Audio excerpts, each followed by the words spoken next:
Hi అండి. ఇది కీరా దోస నువ్వుల పప్పు పచ్చడి. హెల్తీగా తినాలనుకున్న వాళ్ళకి, హెల్త్ కాన్షియస్ ఉన్న వాళ్ళకి చాలా బెస్ట్ రెసిపీ.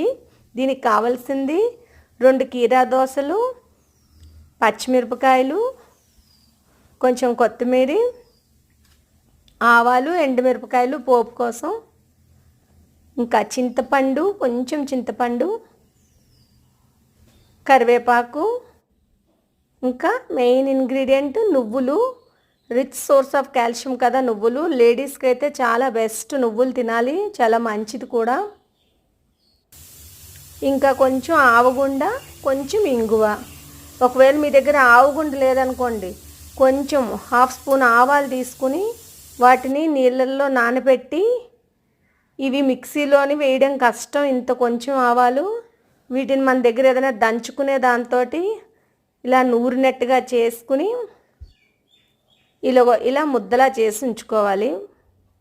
ఈ ఆవగుండ వేయడం వల్ల చాలా ఫ్లేవర్ చాలా బాగుంటుంది, టేస్ట్ కూడా చాలా ఎక్సలెంట్గా ఉంటుంది.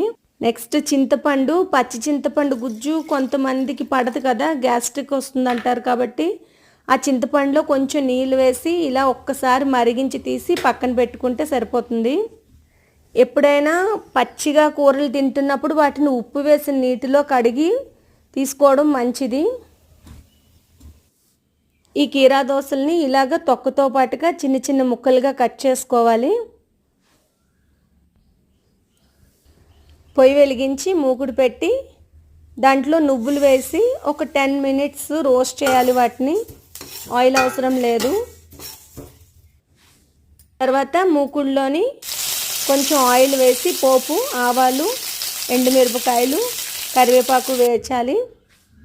నెక్స్ట్ ఒక బౌల్లోని కట్ చేసిన పచ్చిమిరపకాయలు, పించ్ ఆఫ్ పసుపు, ఇంగువ పొడి,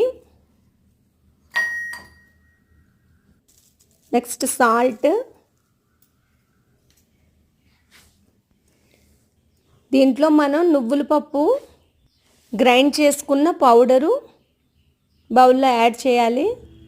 తర్వాత చింతపండు గుజ్జు ఆ బౌల్లో యాడ్ చేసి అన్నిటినీ బాగా కలపాలి.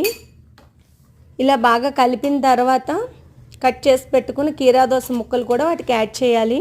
నెక్స్ట్ ఆవగుండ యాడ్ చేయాలి. తర్వాత ముందుగా తీసి పెట్టుకున్న పోపు, కొత్తిమీర కూడా యాడ్ చేసుకోవాలి. అంతే, టేస్టీ కీరా నువ్వుల పప్పు పచ్చడి రెడీ అండి.